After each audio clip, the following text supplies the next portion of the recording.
ದೇವಿ ಬಂತು. ಮಾರ್ಕೆಟ್ ಹೋಗಿ ತರಕಾರಿ ತರ್ತೀನಿ ಅಂತ ಹೋದವಳು ಕೈಯಲ್ಲಿ ವಿಗ್ರಹ ಹಿಡ್ಕೊಂಡು ಬಂದಿದ್ಯೇನೆ. ನಾನು ಮಾರ್ಕೆಟ್ ಹೋಗೋ ದಾರಿನಲ್ಲಿ ನಂಗೆ ನಮ್ಮ ಯಜಮಾನ್ರು ಸಿಕ್ಕಿದ್ರ, ಕರ್ಕೊಂಡೋಗಿ ಕಾಫಿ ಕೊಡ್ಸಿದ್ರ, ಆಮೇಲೆ ದೇವಿ ನನ್ನ ಕೈನಲ್ಲಿಟ್ಟು ಮನೆಗೆ ತಗೊಂಡು ಹೋಗಿ ಭದ್ರವಾಗಿ ಶೋಕೇಸ್ನಲ್ಲಿ ಎತ್ತಿಟ್ಟಿರೋ, ನಾನು ಹೈದ್ರಾಬಾದ್ಗೆ ಹೋಗಿ ಬರ್ತೀನಿ ಅಂದ್ರೆ. ಅಂದಮೇಲೆ ಇದು ಆಂಟಿಕ್ ಪೀಸ್ ಅಂತ ಆಯ್ತು. ತುಂಬಾ ಸುಂದರವಾಗಿದೆ ಕಣೆ. ಹೌದಮ್ಮ, ಪಂಚಲೋಹದ ವಿಗ್ರಹ ಇದ್ದಂಗಿದೆ. ಹೌದು ಅತ್ತೆ, ಹಿಂದೆ ಇದು ಯಾವ್ದೋ ದೇವಸ್ಥಾನದಲ್ಲಿ ಇತ್ತಂತೆ. ಈಗ ನಿಮ್ ಮಗನಿಗೆ ಸಿಕ್ಕಿದೆ, ಶೋಕೇಸ್ ನಲ್ಲಿ ಇಟ್ಟಿರು, ಎಲ್ರಿಗೂ ಒಳ್ಳೇದಾಗುತ್ತೆ ಅಂದ್ರು. ಪಲ್ಲು ಇದನ್ನ ಶೋಕೇಸ್ ನಲ್ಲಿ ಭದ್ರವಾಗಿ ಇಟ್ಟಿರು, ನಾನು ಮಾರ್ಕೆಟ್ಗೆ ಹೋಗಿ ತರಕಾರಿ ತಗೊಂಡ್ಬರ್ತೀನಿ. ಅಮ್ಮ, ವಿಗ್ರಹ ಎಷ್ಟು ಸುಂದರವಾಗಿದೆ ಅಲ್ವಾ? ಎಲ್ಲ ನಿನ್ನ ಹಾಗೆ ಇದೆ. ಏನಪ್ಪ ಏನಪ್ಪ ಏನಮ್ಮ ಹೇಗಿದೆ ವಿಗ್ರಹ? ಪಲ್ಲು, ಇದು ಅಂತಿಂತ ವಿಗ್ರಹ ಅಲ್ಲಮ್ಮ, ಲೋಹದ ವಿಗ್ರಹ. ಇದು ಆಂಟಿಕ್ ಪೀಸ್ ಅಂತಪ್ಪ. ಒಳ್ಳೆ ಬೆಲೆ ಬಂದ್ರೆ ಮಾರ್ಬೇಕು ಅಂತ ನಮ್ಮ ಅಣ್ಣ ಚಂಪನ್ ಕೈ ಕೊಟ್ಟು ಕಳಿಸಿದಾನೆ. ಆಡೋ ಮತ್ತೆ ಒಂದು ಅರ್ಥ ಬೇಡವಾ? ಇದು ಮಾರುವಂತಹ ವಿಗ್ರಹ ಅಲ್ಲ, ಇದು ಪೂಜೆ ಮಾಡುವಂತಹ ವಿಗ್ರಹ. ಇದನ್ನ ನೋಡ್ತಿದ್ದ ಹಾಗೆ ನನಗೆ ರೋಮಾಂಚನ ಆಗೋಯ್ತು. ತಾಯೇ ದೇವಿ, ನೀನು ಅದಾವ ದೇವಿನೋ ನನಗೆ ಗೊತ್ತಿಲ್ಲ, ಒಟ್ಟಿನಲ್ಲಿ ನೀನು ಶಕ್ತಿ ದೇವತೆ. ನೀನಿರೋ ಜಾಗ ಶೋಕೇಸ್ ಅಲ್ಲಮ್ಮ, ನಿನ್ನನ್ನು ನಾನು ಪ್ರತಿನಿತ್ಯ ಪೂಜೆ ಮಾಡ್ತೀನಿ. ಏನಪ್ಪ, ಇದನ್ನ ತಂದಿರೋದು ಪೂಜೆ ಮಾಡೋದಕ್ಕಲ್ಲ, ಮಾರೋದಕ್ಕೆ. ನಮ್ಮ ಅಣ್ಣ ಚಂಪನ್ ಕೈ ಕೊಟ್ಟು ಕಳಿಸಿದಾನೆ. ನಿಮ್ಮ ಅಣ್ಣಂಗೇನು ಗೊತ್ತು, ಮಣ್ಣು ದುಡ್ಡು ಸಿಗುತ್ತೆ ಅಂದ್ರೆ ಬೇಕಾದ್ರೆ ತನ್ನ ಕಿಡ್ನಿನೂ ಮಾರ್ಕೊಂಡ್ಬಿಡ್ತಾನೆ. ವಿಗ್ರಹ ಇಲ್ಲಿ ನಾನು ಕೊಡಲ್ಲಮ್ಮ.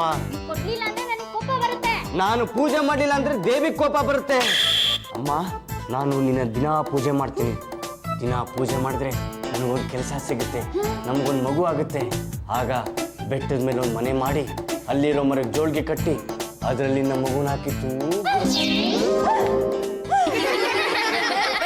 ವೈಕುಂಠರಾಜ್ ಅವರೇ ಬನ್ನಿ, ನಮ್ಮ ಯಜಮಾನ್ರು ಫೋನ್ ಮಾಡಿ ನಂಗೆ ಎಲ್ಲ ವಿಷಯನೂ ಹೇಳಿದ್ರು. ನಿಮಗೆ ವಿಗ್ರಹ ಇಷ್ಟ ಆಯ್ತಾ? ವಿಗ್ರಹ ಇಷ್ಟ ಆಗಿದ್ದಕ್ಕೆ ತಾನೆ ಪಾಂಡ್ರಂಗ್ ಅವ್ರಿಗೆ 10,000 ರೂಪಾಯಿ ಕೊಟ್ಟಿದ್ದು. ಹಾ, ಆ ವಿಷಯನೂ ಹೇಳಿದ್ರು. ವಿಗ್ರಹ ಕೊಡ್ತಾರೆ, ತಗೊಂಡೋಗಿ ಅಂತ ಹೇಳಿದ್ರು. ನೀವು ವಿಗ್ರಹ ಕೊಟ್ರೆ ನಾನು ತಗೊಂಡೋಗ್ತೀನಿ. ಪಲ್ಲು ಪಲ್ಲು ಬಾಯ್ಲಿ, ಆ ವಿಗ್ರಹನ ನಮ್ಮ ಯಜಮಾನ್ರು ಇವ್ರಿಗೆ 10,000 ರೂಪಾಯಿ ಮಾರಿದ್ದಾರೆ. ಹೋಗಿ ವಿಗ್ರಹ ತಗೊಂಬ. ಇವರೆಲ್ಲ ಸಿಕ್ಕಿದ್ರು ಮಾರ್ಕೆಟ್ ನಲ್ಲಿ. ನಮ್ಮ ಅಣ್ಣ ಏನು ಮಾರ್ಕೆಟ್ ಅಲ್ಲಿ ಸಿಕ್ತಾ, ಇವರು ಮಾರ್ಕೆಟ್ ಅಲ್ಲಿ ಸಿಕ್ಕಿದ್ರು. ಒಟ್ನಲ್ಲಿ ನಿನ್ ಬದುಕೇ ಮಾರ್ಕೆಟ್ ಆಗೋಯ್ತು. ಈಗ ತೆಪ್ಪು ಹೋಗಿ ವಿಗ್ರಹ ತಗೊಂಡ್ ಬರ್ತೀಯಾ ಅಥವಾ ನಿನ್ನು ಮಾರ್ಕೆಟ್ ನಲ್ಲೇ ವಿಚಾರಿಸ್ಕೊಳ್ಳ? ಅವ್ರು ತಂದು ಕೊಡ್ತಾರೆ, ತಗೊಂಡ್ ಹೋಗಿ. ಈ ಜಗತ್ತಿನಲ್ಲಿ ನಿನ್ನನ್ನು ಯಾವ್ಯಾವ ಹೆಸರಿನಲ್ಲಿ ಆರಾಧಿಸ್ತಾರೋ ಅದೆಲ್ಲ ನೀನೇನು. ಏನಪ್ಪ, ಶೋಕೇಸ್ ಅಲ್ಲಿ ಇಟ್ಟು ಮಾರೋ ವಿಗ್ರಹನ ಇಲ್ಲಿ ತಂದು ಪೂಜೆ ಮಾಡ್ತಿದ್ರಲ್ಲ, ಇದು ಸರಿನಾ? ನಮ್ಮ ಪಲ್ಲು, ದೇವಿ ಪೂಜೆ ಮಾಡ್ತಿದ್ರೆ ನನ್ನ ಮನಸ್ಸಿಗೆ ಆನಂದ ಪ್ರಾಪ್ತಿಯಾಗುತ್ತೆ. ಏನಪ್ಪ, ಇದನ್ನ ಈಗಾಗ್ಲೇ ನಮ್ಮ ಅಣ್ಣಯ್ಯ ಮಾರ್ಬಿಟ್ಟಿದ್ದಾನೆ. ಪಾರ್ಟಿ ಬಂದಿದ್ದಾರೆ, ವಿಗ್ರಹ ಕೊಡಿಪ್ಪ. ಎಷ್ಟಕ್ಕೆ ಮಾರಿದಾನಂತೆ? 10,000 ರೂಪಾಯಿಗೆ. ಯೋಚನೆ ಮಾಡ್ಬೇಡ, ಹೇಗೂ ನಿನ್ನ ಭಾಗದಾಸ್ತಿ ನಿನಗೆ ಬರ್ಬೇಕಲ್ಲ, ಅದರಲ್ಲಿ 10,000 ರೂಪಾಯಿನ ಮುಡ್ಕೊಂಡು ಕೊಡು ಅಂತ ನಿಮ್ಮ ಅಣ್ಣಂಗೆ ಹೇಳು. ನೋಡು, ಈಗ ಪಾರ್ಟಿಗೆ ವಿಗ್ರಹ ಕೊಡೋಕ್ಕಾಗಲ್ಲ ಅಂತ ಹೇಳಿ ಮಕ್ಕ ಕೂತ್ಕೊಳ್ಳಿ. ನೋಡಮ್ಮ, ನಿನಗೆ ನನ್ನ ಮೇಲೆ ಪ್ರೀತಿ ಇದ್ರೆ, ನೀನು ಪತಿವಾಕ್ಯ ಪರಿಪಾಲಿಕೆ ಆಗಿದ್ರೆ ವಿಗ್ರಹ ಕೊಡಲ್ಲ ಅಂತ ಹೇಳಿ ಕಳಿಸು. ಅಪ್ಪಿ ತಪ್ಪಿ ನೀನು ವಿಗ್ರಹ ಕೊಡೋದಕ್ಕೆ ಅಂತ ವಿಗ್ರಹನ ಮುಟ್ಟಕ್ಕೆ ಹೋದಿಯೋ, ಇವತ್ತು ರಾತ್ರಿನೇ ನಿನಗೆ ದೇವಿ ಕನ್ಸಲ್ಲಿ ಬರ್ತಾಳೆ, ಶಾಪ ಕೊಡ್ತಾಳೆ. ಒಂದು ಸತಿ ಶಾಪ ತಟ್ಟುತ್ತೋ, ಆಮೇಲೆ ನಿನ್ ತಂಟೆನ ನೀನೆ ತಡ್ಕೋಬೇಕಾಗುತ್ತೆ. ಹೋಗು. ತಮ್ಮ ಹೆಸರೇನೋ ಗೊತ್ತಾಗಿಲ್ಲ. ವೈಕುಂಠರಾಜು ಅಂತ. ನೋಡಿ ವೈಕುಂಠರಾಜ್ ಅವರೇ, ಆ ವಿಗ್ರಹನ ನಮ್ಮ ಯಜಮಾನ್ರು ಪೂಜೆಗೆ ಇಟ್ಕೊಂಡ್ಬಿಟ್ಟಿದ್ದಾರೆ. ಅದನ್ನ ಕೊಡಕ್ಕಾಗಲ್ಲ. ಪಾಂಡ್ರಂಗ್ ಅವ್ರಿಗೆ 10,000 ರೂಪಾಯಿ ಕೊಟ್ಟಾಗಿದೆ, ಈಗ ಕೊಡಕ್ಕಾಗಲ್ಲ ವಿಗ್ರಹನ ಅಂದ್ರೆ ಹೇಗೆ ಅರ್ಥ? ಆ ದುಡ್ಡನ್ನು ವಾಪಸ್ ಇಸ್ಕೊಂಡ್ಬಿಡಿ. ಲೇ ವಿಟ್ಲ, ಏನೋ ನಿಂದು ಅವಸ್ಥೆ. ಮಾರೋದಿಕ್ಕೆ ಅಂತ ತಂದಿರೋ ಆಂಟಿಕ್ ವಿಗ್ರಹನ ಇಟ್ಕೊಂಡು ಅಹೋರಾತ್ರಿ ಫುಟ್ಪಾತ್ನಲ್ಲಿ ದೇವಸ್ಥಾನ ಬಿಟ್ಬಿಡ್ತಾರಲ್ಲ, ಆ ಥರ ಮನೇಲೆ ಒಂದು ಪುಟ್ಟ ದೇವಸ್ಥಾನ ಬಿಟ್ಬಿಡಿದ್ಯಲ್ಲ. ಇದು ಒಂದ್ಕಿಂತ ದೇವಿ ಅಲ್ಲ, ಈ ದೇವಿನ ಪೂಜೆ ಮಾಡಿದ್ರೆ ನಂಗೆ ಕೆಲಸ ಸಿಗುತ್ತೆ, ನಿನಗೆ ಮದುವೆ ಆಗುತ್ತೆ. ಹ್ಞೂ ಕಣೋ, ಈಗ ಬಂದಿದ್ದಾನಲ್ಲ ಪಾರ್ಟಿ, ವಿಗ್ರಹ ಕೊಡಕ್ಕಾಗಲ್ಲ ಅಂತ ಅವನ್ನ ಕತ್ತಿಡ್ದು ಆಚೆ ತಳ್ಳು. ತಗೊಳಕ್ಕಾಗತ್ತಾ? ನಿನ್ನ ಹೋಗ್ತೀನಿ, ನನಗೆ ಗೊತ್ತಿಲ್ವಾ? ತಗೋ ಪ್ರಸಾದ, ನಿಂಗೆ ಒಳ್ಳೇದಾಗ್ಲಿ, ಹೋಗಿ ತಳ್ಳು. ನೋಡಿ ಮಿಸ್ಟರ್, ಇವ್ರೆ ನಿಮ್ಮ ಹೆಸರು ಗೊತ್ತಾಗ್ಲಿಲ್ಲ. ವೈಕುಂಠರಾಜು ಅಂತ. ಒಳ್ಳೆ ಹೆಸರು ಇಟ್ಕೊಂಡಿದ್ರಾ, ನಿಮ್ಮ ವಿಗ್ರಹ ನಿಮಗೆ ಸಿಗೋದಿಲ್ಲ, ಹೋಗಿ ಬನ್ನಿ. ಹಾಗಾದ್ರೆ ನಾನು ಕೊಟ್ಟು ದುಡ್ಡು ನೀವು ಯಾರಿಗೆ ದುಡ್ಡು ಕೊಟ್ಟಿದ್ದ? ಪಾಂಡ್ರಂಗ್ ಅವ್ರಿಗೆ. ಅವನ ಹತ್ರನೇ ಹೋಗಿಸ್ಕೊಳ್ಳಿ, ಸಿಗ್ತಾರೆ ಅಲ್ಲೇ ಹೋಗಿಸ್ಕೊಳ್ಳಿ. ರೇ, ಇದು ಸರಿ ಇಲ್ಲ, ನೀವು ನನಗೆ ಮೋಸ ಮಾಡ್ತಾ ಇದ್ದೀರಾ, ನಾಶ ಆಗೋಗ್ಬಿಡ್ತೀರಾ. ಇವತ್ತಲ್ಲ ನಾಳೆ ನಿಮ್ಮ ಮನೆ ಮುಂದೆ ಹೊಗೆ ಬಿದ್ದಾಗ ಅದ್ರ ಮುಂದೆ ನಾನೇ ಡ್ಯಾನ್ಸ್ ಮಾಡೋದು. ಜೈ ದುರ್ಗಾ ಪರಮೇಶ್ವರಿ. ಏನಿದು? ಅತ್ತೇವ್ರೆ, ಹಿರಿಯಕ್ಕನ ಚಾಳಿ ಮನೆ ಮಂದಿಗೆಲ್ಲ ಅನ್ನೋ ಹಾಗೆ ನಿಮ್ಮ ಸೊಸೆ ಬುದ್ಧಿನ ನಿಮ್ಮ ಮಗಳು ಕಲಿತಾ ಇದ್ದಾರೆ. ಅಯ್ಯಯ್ಯೇ, ಏನ್ ಹೇಳ್ತಾ ಇದ್ದೀರಾ? ದುರ್ಗಾ ಪರಮೇಶ್ವರಿ, ಎಲ್ಲ ನಿನ್ನಲ್ಲಿ ನನ್ನ ಗೋಳನ್ನ ಕೇಳೋದಕ್ಕೆ ಯಾರು ಇಲ್ಲವೇ ಅಂತ ನನ್ನ ಮನಸ್ಸು ಚಡಪಡ ಆಯ್ತಾ ಇತ್ತು. ಆ ಸಮಯಕ್ಕೆ ಕರೆಕ್ಟಾಗಿ ನೀವು ಬಂದ್ರಿ. ಅಷ್ಟಿಲ್ದೆ ನಾನು ಯಾವಾಗಲೂ ಹೇಳ್ತೀನ, ನನಗೆ ಪಲ್ಲು ಬೇರೆ ಇಲ್ಲ, ನೀ ಬೇರೆ ಇಲ್ಲ ಅಂತ. ಇಷ್ಟು ಹೊತ್ತಿನಲ್ಲಿ ಈ ಮಾತಾಡಿದ್ರೆ ನನಗೆ ತುಂಬಾ ಕಷ್ಟ ಬಿಸಿ ಆಗುತ್ತೆ. ಅದೇನು ಅಂತ ನೇರವಾಗಿ ಹೇಳಬಾರ್ದೆ. ನನ್ನ ಹೆಂಡತಿ ಊರ್ಪು ನಿಮ್ಮ ಮಗಳು ಪಲ್ಲು ನನ್ನ ಮೇಲೆ ವಿನಾಕಾರಣವಾಗಿ ಕೋಪ ಮಾಡ್ಕೊಂಡಿದ್ದಾಳೆ. ಯಾಕಂತೆ? ನಿಮ್ಮ ಮಗ ಒಂದು ವಿಗ್ರಹನ 10,000 ರೂಪಾಯಿಗೆ ಯಾರಿಗೋ ಮಾರಿದ್ದಾನೆ. ಅದೇ ವಿಗ್ರಹನ ನಾನು ಪ್ರತಿನಿತ್ಯ ಪೂಜೆ ಮಾಡ್ತಾ ಇದ್ದೀನಿ. ಆ ವಿಗ್ರಹನ ಆ ಪಾರ್ಟಿ ಕೊಡ್ಲಿಲ್ವಲ್ಲ, ಅದಕ್ಕೆ ಅವಳು ನನ್ನ ಮೇಲೆ ಕೋಪ ಮಾಡ್ಕೊಳ್ತಾಳೆ. ದೇವರಿಗೆ ಪೂಜೆ ಮಾಡಿದ್ರೆ ಯಾರಾದ್ರೂ ಕೋಪಿಸ್ಕೊಳ್ತಾ ಇಲ್ವೇ? ನೀವೇ ಹೇಳಿ ಅತ್ತೆ ಅವರೇ, ಪ್ರತಿನಿತ್ಯ ಪೂಜೆ ಮಾಡೋಂಥ ವಿಗ್ರಹನ ಯಾರು ಮಾರ್ತಾರ? ಆ ವಿಗ್ರಹನ ನೋಡಿದ ತಕ್ಷಣ ನನಗೆ ಮೈಯೆಲ್ಲ ರೋಮಾಂಚನವಾಯಿತು. ಆ ವಿಗ್ರಹ ದೇವಿ ಥರ ಕಾಣುತ್ತೆ ನನಗೆ. ಅದಕ್ಕೆ ಪ್ರತಿನಿತ್ಯ ನಿಷ್ಠಾವಂತನಾಗಿ ಅದಕ್ಕೆ ಪೂಜೆ ಮಾಡ್ತಾ ಇದ್ದೀನಿ. ನಾನು ಮಾಡಿದ ತಪ್ಪೆ ಇಲ್ಲ ಅಲ್ವೇಂದ್ರೆ, ಇದರಿಂದಲಾದರೂ ನಿನಗೆ ಒಳ್ಳೆ ಬುದ್ಧಿ ಬಂದರೆ ನನಗಷ್ಟೇ ಸಾಕು. ಅತ್ತೇವ್ರೆ, ಹೇಗೂ ಚಾಪೆ ಹಾಸಿದೆ, ಬನ್ನಿ ಇಲ್ಲೇ ಕೂತ್ಕೊಳ್ಳಿ, ಇಬ್ರು ಅಹೋರಾತ್ರಿ ದೇವಿ ಭಜನೆ ಮಾಡೋಣ. ದೇವರ ವಿಗ್ರಹನ ಮಾರೋದಕ್ಕೆ ಬಿಡದೆ ಪೂಜೆ ಮಾಡೋದು ತಪ್ಪ ತಪ್ಪ ತಪ್ಪ? ಇಲ್ಲ, ನೀನ್ ತಪ್ಪು ಮಾಡಿಲ್ಲ, ತಪ್ಪು ಮಾಡಿಲ್ಲ, ತಪ್ಪು ಮಾಡಿಲ್ಲ. ಯಾರು ಯಾರು ಮಾತಾಡಿದ್ದು? ನಾನು ಇಲ್ಲಿದ್ದೀನಿ ಮಗು. ತಾಯಿ, ನೀನಾ ಮಾತಾಡ್ತಿರೋದು? ಹೌದು, ನಿಮ್ಮನೆಗೆ ಬಂದಿದ್ದೀನಿ. ನನ್ನನ್ನ ಎಲ್ಲೂ ಕಳಿಸ್ಬೇಡ. ಇಲ್ಲ ತಾಯಿ, ನಿನ್ನನ್ನು ಎಲ್ಲೂ ಕಳಿಸಲ್ಲ. ಹೌದು, ಇಷ್ಟು ದಿನ ನೀನು ಎಲ್ಲಿದ್ಯಮ್ಮ? ನಾನು ಕೆರೆ ದಂಡೆ ಮೇಲಿರೋ ದೇವಸ್ಥಾನದಲ್ಲಿದ್ದೆ. ದುರಾಸೆ ಜನ ಕೆರೆನ ಒತ್ತುವರಿ ಮಾಡ್ಕೊಂಡ್ರು. ದೇವಸ್ಥಾನ ಕೆರೆ ಪಾಲಾಯ್ತು. ಅಲ್ಲಿ ಸೈಟ್ಗಳನ್ನ ಮಾಡಿದ್ರು. ಮನೆಗಳನ್ನ ಕಟ್ಟುವಾಗ ಯಾರೋ ಒಬ್ರು ಕೈಗೆ ಸಿಕ್ದೆ. ಅವನ್ ತಗೊಂಡ್ ಬಂದು ಫುಟ್ಪಾತ್ ನಲ್ಲಿಟ್ಟು ನನ್ನನ್ನ ಮಾರಾಟ ಮಾಡ್ದ. ಕಡೆಗೆ ನಾನು ಈ ಮನೆಗೆ ಬಂದೆ. ಆದ್ರೆ ನನ್ನನ್ನ ದೇವರು ಅಂತ ಗುರುತಿಸಿ ನನಗೆ ಜೀವ ಕೊಟ್ಟವನು ನೀನು ಮಾತ್ರ. ನಿನಗೆ ನಾನು ಜೀವ ಕೊಡಕ್ ಸಾಧ್ಯನೇ? ಹೌದು, ನೆಮ್ಮದಿಯ ಜಾಗ ನನಗೆ ಕೊಟ್ಟಿದ್ಯಾ. ನಿನಗೇನು ಬೇಕು ಕೇಳು ಮಗು. ಹೇಳ್ಕೊಡೋದಕ್ಕೆ ಗಂಡುಗಳ ಅಂಶದ ಏಕೈಕ ಮನೆ ಅಳಿಯ. ಆದ್ರೆ ನಾನು ಈ ಮನೆಯಲ್ಲಿ ಭಿಕ್ಷಕನಾಗಿ ಬಿಟ್ಟಿದ್ದೀನಿ ತಾಯಿ. ನನ್ನ ಹೆಂಡತಿ ನನ್ನ ಮೇಲೆ ವಿನಾಕಾರಣ ಕೋಪ ಮಾಡಿಕೊಂಡು ರಾತ್ರಿ ಊಟನೇ ಹಾಕಿಲ್ಲ. ಹೊಟ್ಟೆ ತುಂಬ ಹಸಿವಾಗ್ತಿದೆ, ಹೊಟ್ಟೆಗೆ ನಾನು ಕರುಣಿಸು ತಾಯಿ. ಅಷ್ಟೇ ತಾನೆ, ಕಣ್ಣು ಮುಚ್ಚಿ ಕಣ್ಣು ಬಿಡು, ನಿನಗೆ ಬೇಕಾದ್ದು ಸಿಗುತ್ತೆ. ಅಮ್ಮ, ತಾಯಿ ದುರ್ಗಾ ಪರಮೇಶ್ವರಿ.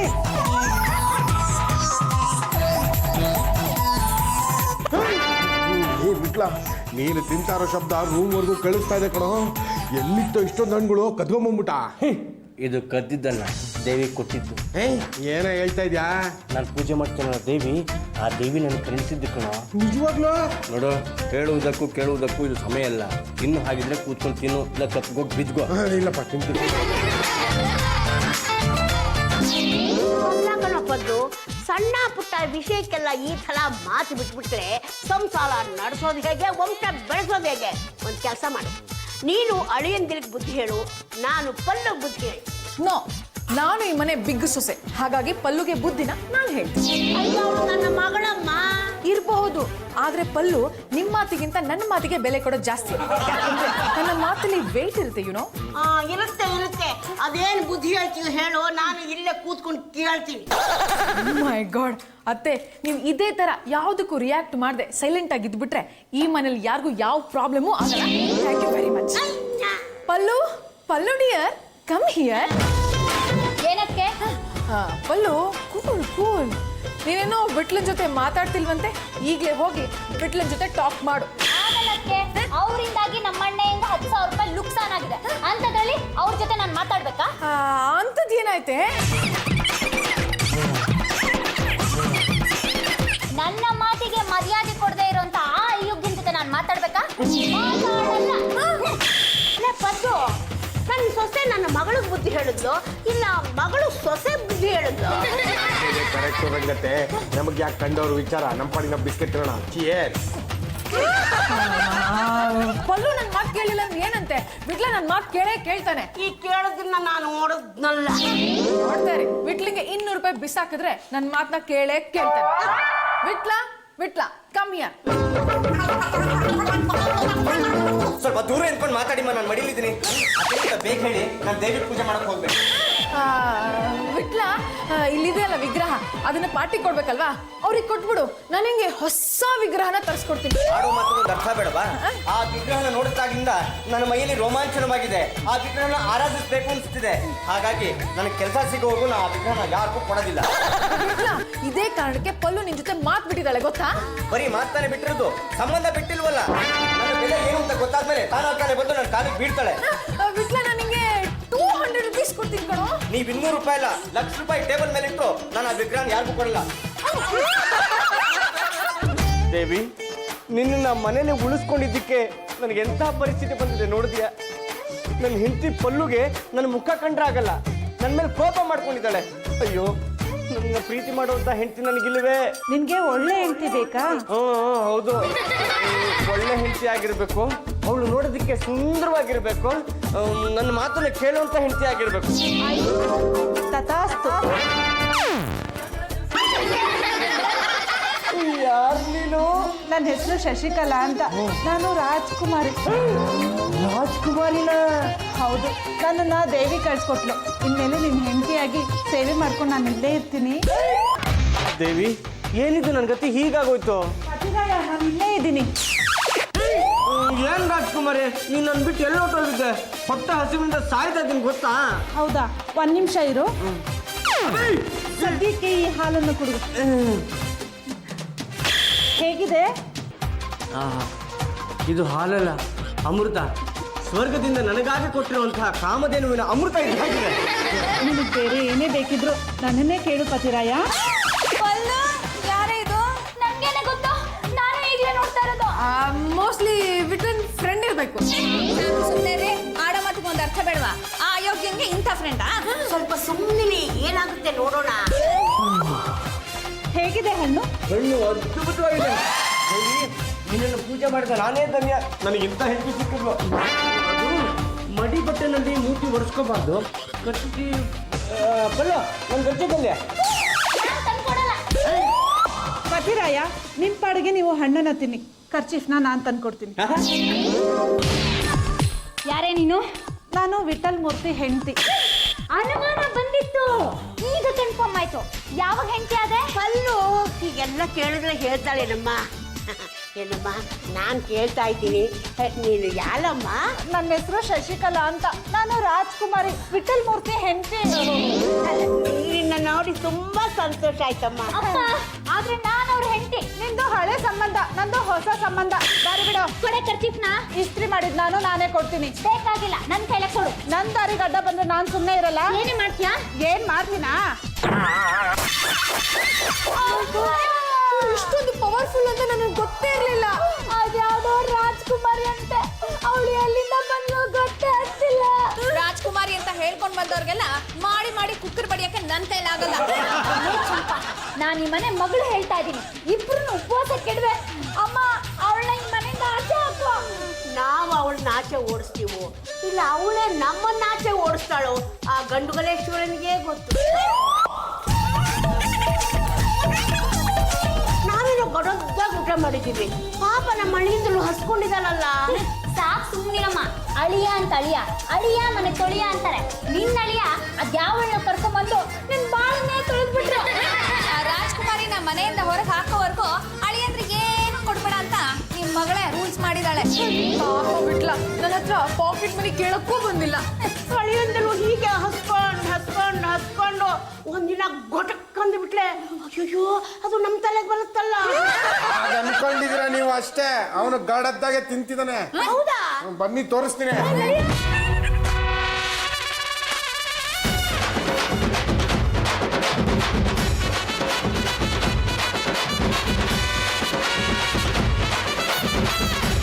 ಎಲ್ಲನೂ ನೀವೇ ಖಾಲಿ ಮಾಡಬೇಕು. ನೀವು ತಿನ್ನಲಿಲ್ಲ ಅಂದರೆ ನಾನೇ ತಿನ್ನಿಸ್ಬಿಡ್ತೀನಿ. ಶಶಿಕಲಾ, ಮರ್ಯಾದೆಯಿಂದ ಹೇಳ್ತಾ ಇದ್ದೀನಿ, ಮನೆಯಿಂದ ಆಚೆ ಹೋಗ್ತಾ ಇಲ್ವೋ? ನನ್ನನ್ನು ಆಚೆ ಕಳ್ಸೋ ತಾಕತ್ತು ಈ ಮನೇಲಿ ಯಾರಿಗೂ ಇಲ್ಲ. ನೀವು ತಿನ್ನಿ ಪತಿರಾಯ. ಬಿಡ್ತೀನಿ ಆಮೇಲೆ. ನಾನು ಇಲ್ಲ, ಬೇರೆ ಚೆನ್ನಾಗಿದೆ. ಏನ್ ಮಾಡ್ತೀನಿ ನೋಡು. ಅವಳು ಬಿಚ್ಚಿರ್ಬೇಕು. ಹಾಗಂದ್ರೆ ಏನಕ್ಕೆ? ಆಟಗಾತಿ ವಿಟ್ಲನ್ನ ಮೋಡಿ ಮಾಡಿ ತಲೆ ಕೆಡಿಸ್ಬಿಟ್ಟಿದ್ದಾಳೆ. ಅವಳು ನಮ್ಮ ಮನೇಲಿ ಇದ್ರೆ ನಮ್ಗೆಲ್ರಿಗೂ ತೊಂದರೆ ಆಗೋದು ಗ್ಯಾರಂಟಿ. ಏನ್ ಮಾಡೋದು? ಒಂದು ಕೆಲಸ ಮಾಡೋಣ, ಅವಳು ರಾತ್ರಿ ಮಲಗಿರ್ಬೇಕಾದ್ರೆ ಅವಳ ತಲೆ ಮೇಲೆ ಒಂದು ದೊಡ್ಡ ಕಲ್ಲಿ ಎತ್ತಾಕ್ಬಿಡೋಣ.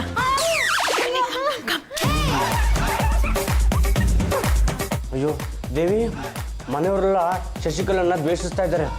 ಶಶಿಕಲಾ ಇಲ್ಲೇ ಇದ್ರೆ ತುಂಬ ತೊಂದರೆ ಆಗುತ್ತೆ. ಹೇಗಾರು ಮಾಡಿ ಶಶಿಕಲನ್ನ ವಾಪಸ್ ಕರ್ಕೊಂಬಿಡು.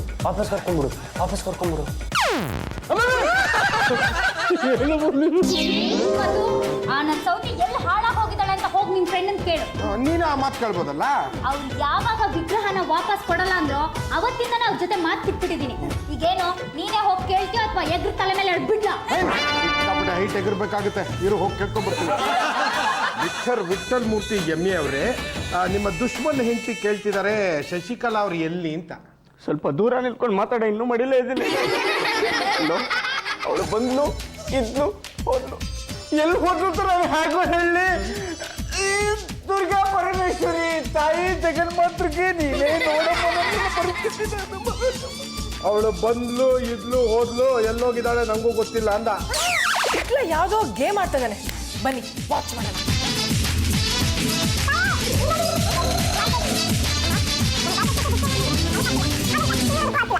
ಸಾಲು ದೋಸೆ ತಿನ್ಬೇಕು ಅಂತ ಮನಸ್ಸು ತಟ್ಟಿ ಹೇಳ್ತಾ ಇದೆ. ಆದ್ರೆ ನಾನೇನ್ ಮಾಡ್ಲಿ, ನನ್ನ ಹತ್ರ ದುಡ್ಡಿಲ್ಲ. ತಾಯೇ ಜಗನ್ಮಾತೃಗೆ ನನಗೆ ಸ್ವಲ್ಪ ದುಡ್ಡಿನ ಕರುಣಿಸು ತಾಯೇ, ಕರುಣಿಸು.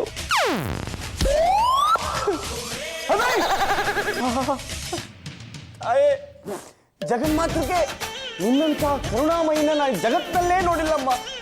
ದುಡ್ಡು ಕೇಳದೆ ಹಾಗಂತ ಇಷ್ಟೊಂದು ದುಡ್ಡು ಕೊಟ್ಟಿದ್ದಿಲ್ಲ ತಾಯೇ. ತಾಯೇ ಬೇಡ ಬೇಡ, ನನಗೆ ಇಷ್ಟೊಂದು ದುಡ್ಡು ಬೇಡ. ನನಗೆ ಬೇಕಾಗಿರೋದು ಕೇವಲ ಈ 200 ರೂಪಾಯಿ. 200 ರೂಪಾಯಿ ಮೇಲ್ ತಗೊಂಡ್ರೆ ನನ್ನ ಕ್ಯಾರೆಕ್ಟರ್ಗೆ ಅವಮಾನ ತಾಯೇ, ಅವಮಾನ.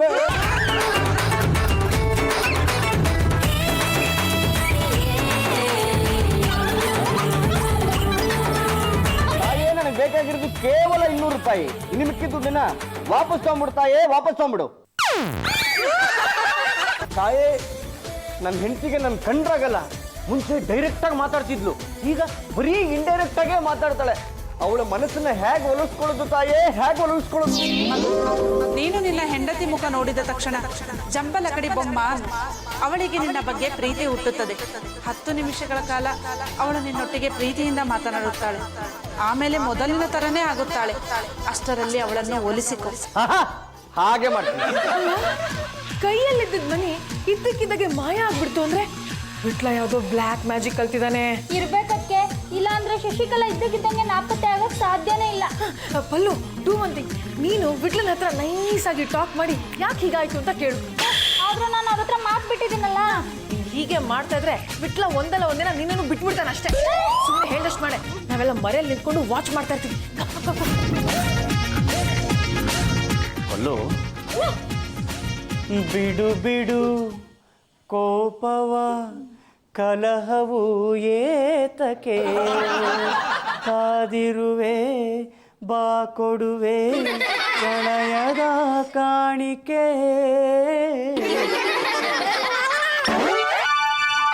ಜಮ್ಮಲಕಡಿ ಬೊಮ್ಮ. ಏನಪ್ಪ ನಿಮ್ಮ ಹತ್ರ ಮಾತಾಡದೆ ಇರೋದು ನನ್ಗೆ ಎಷ್ಟು ಕಷ್ಟ ಆಗ್ತಿದೆ ಗೊತ್ತಾ? ಅಯ್ಯೋ, ನನಗೂ ಅಷ್ಟೇ ಕಷ್ಟ ಆಗ್ತಿದೆಯಮ್ಮ. ಐ ಲವ್ ಯು ಪಾ. ಐ ಲವ್ ಯು ಟೂ ಮಾ. I love you four. I love you ಪಾ. ಅಯ್ಯೋ, ಮಿಕ್ಕಿದ್ದನ್ನ ರೂಮಲ್ಲಿ ಕೊಟ್ಬೇಡಪ್ಪ. ಅಯ್ಯೋ, ನಾವ್ ಅನ್ಕೊಂಡಿದ್ದೆ ಒಂದು, ಇಲ್ಲಾಗಿದ್ದೆ ಇನ್ನೊಂದು. ಇವರಿಬ್ರು ಒಂದಾಗ್ಬಿಟ್ರಲ್ಲಪ್ಪ. ನನಗೆ ಬರ್ತಾ ಇರೋ ಕೋಪಕ್ಕೆ ಈ ಜೋಡಿ ಜೊತೆ ಕಟ್ ಮಾಡ್ಬೇಕು ಅನ್ಸ್ತದೆ. ನಾನೇನ್ ಮಾಡ್ದೆ ಅದಕ್ಕೆ? ಮತ್ತಿನ್ನೇನೆ, ಆ ವಯ್ಯ ಬಂದಿದ ತಕ್ಷಣ ಐ ಲವ್ ಯು 1 2 3 ಅನ್ಕೊಂಡು ರೂಮ್ ಸೇರ್ಕೊಂಡ್ರೆ ಏನಾಯ್ತು ಅಂತ ಗೊತ್ತಿಲ್ಲ ಕಣೆ. ಇದ್ದಕ್ಕಿದ್ದಂಗೆ ಅವ್ರ ಮೇಲಿರೋ ಕೋಪ ಎಲ್ಲ ಕರಗಿ ಪ್ರೀತಿ ಉಕ್ಕಕ್ ಶುರು ಆಗೋಯ್ತು. ನಾನು ಯಾವಾಗ ರೂಮ್ಗೆ ಹೋದೆ, ಅಲ್ಲಿ ಏನಾಯ್ತು ಅಂತ ನಂಗೆ ಗೊತ್ತಿಲ್ಲ. ಏನಾಗಿರುತ್ತೆ? ಅವನು ಸರಿಗಮಮ್ಮದ ಲಿಸ ಅಂದಿರ್ತಾನೆ, ನೀನು ಸನಿದಪ್ಪ ಮಗ ರಿಸ ಅಂತ ಶ್ರುತಿ ಸೇರ್ಸಿರ್ತೀಯ. ಕನ್ಫರ್ಮ್ ಆಗೋಯ್ತು, ವಿಟ್ಲ ಬ್ಲ್ಯಾಕ್ ಮ್ಯಾಜಿಕ್ ಕಲ್ತಿದ್ದಾನೆ. ಬನ್ನಿ ಆ ಸೀಕ್ರೆಟ್ ಏನು ಅಂತ ಪತ್ತೆ ಮಾಡೋಣ. ತಾಯಿ, ನಿನ್ನ ಶಕ್ತಿ ಅದ್ಭುತ, ನಿನ್ನ ಮಹಿಮೆ ಅಪಾರ. ಶಶಿಕಲಾನ ಕಳಿಸ್ಕೊಟ್ಟವಳು ನೀನೆ, ವಾಪಸ್ ಕಳ್ಸ್ಕೊಂಡವಳು ನೀನೆ.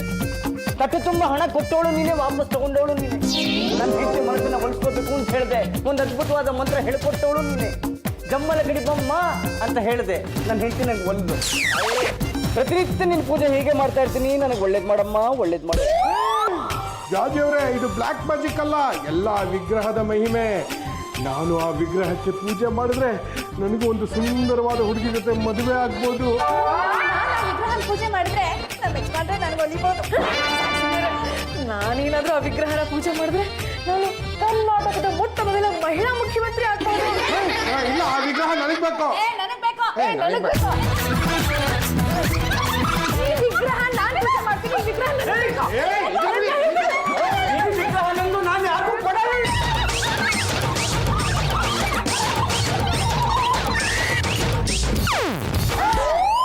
ಮಾಯಾಗೋಯ್ತೆ, ಮಾಯಾಗೋಯ್ತೆ, ಮಾಯಾಗೋಯ್ತೆ, ಮಾಯಾಗೋಯ್ತೆ. ಇಷ್ಟೊತ್ತು ನಾ ಕಂಡಿದ್ದ ಕನಸ ಏನಮ್ಮ ಪಲ್ಲು? ನಾನು ಒಂದು ವಿಗ್ರಹಕ್ಕೆ ಪೂಜೆ ಮಾಡ್ತಿದ್ದೆ. ಆ ವಿಗ್ರಹ ನಾನು ಏನು ಕೇಳ್ತೀನೋ ಅದನ್ನೆಲ್ಲ ಕೊಡ್ತಾ ಇತ್ತು. ಮನೆಯವರೆಲ್ಲ ಆ ವಿಗ್ರಹ ನನಗೆ ಬೇಕು, ನನಗೆ ಬೇಕು, ನನಗೆ ಬೇಕು ಅಂತ ಕಿತ್ತಾಡ್ತಾ ಇದ್ರು. ಆ ಕಿತ್ತಾಟದಲ್ಲಿ ವಿಗ್ರಹ ನೆಲಕ್ಕೆ ಬಿದ್ದೋಯ್ತು, ಮಾಯ ಆಗೋಯ್ತು. ಈಗ ಬಿಟ್ಕೊಂಡ್ರೆ ಸರಿ, ಇಲ್ಲ ಅಂದ್ರೆ ವಿಗ್ರಹ